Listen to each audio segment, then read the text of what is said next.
पुणी खसिला सुना और रूपा दर हसिले ग्राहक कादिले दुकानी बढ़ुवा सुना हठात होगला कम। अमेरिका राष्ट्रपति डोनाल्ड ट्रंप अभिभाषण पर परिस्थिति आहरी खराब होगार संकेत मिलुछि।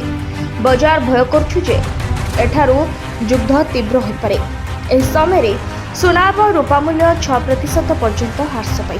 अमेरिका राष्ट्रपति डोनाल्ड ट्रंप अभिभाषण पर सुना और रूपा मूल्य द्रुत गति ह्रास घटी। ट्रंप वक्तव्य जमापड़ी जे 2 ରୁ 3 सप्ताह मध्य किसी बड़ कार्यानुष्ठान हो पारे।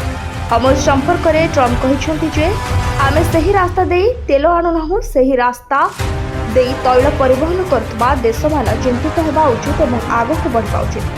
अमेरिका साहाय्य कर विवृत्ति पर डॉलर बहुत शक्तिशाली होता जहाँ जो विश्व बजार एमसीएक्स पर्यंत सुना और रूपा मूल्य एक बड़ परिवर्तन घटी।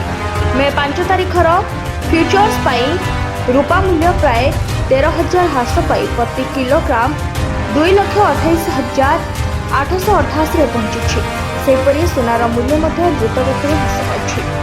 मल्टी कमोडिटी बजार में सुनार मूल्य 2,200 टंका ह्रास पाई 1,51,161 टंका प्रति 10 ग्राम होछि।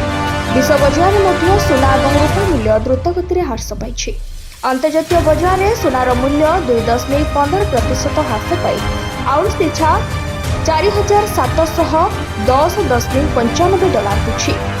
सहित रूपार मूल्य द्रुत गति ह्रास पाइला एवं आउंस पिछा 5.20% ह्रास पाई 72.108 डॉलर पहुंची। सुना और रूपा मूल्य ह्रास सहित भारतीय शेयर बजार द्रुत ह्रास देखा मिली। सेंसेक्स 1,500 पॉइंट रु अधिक ह्रास पाई बेले निफ्टी 420 पॉइंट रु अधिक ह्रास पाई। एभली किसी अधिक खबर जानवा आम चैनल को लाइक शेयर एंड सब्सक्राइब करते।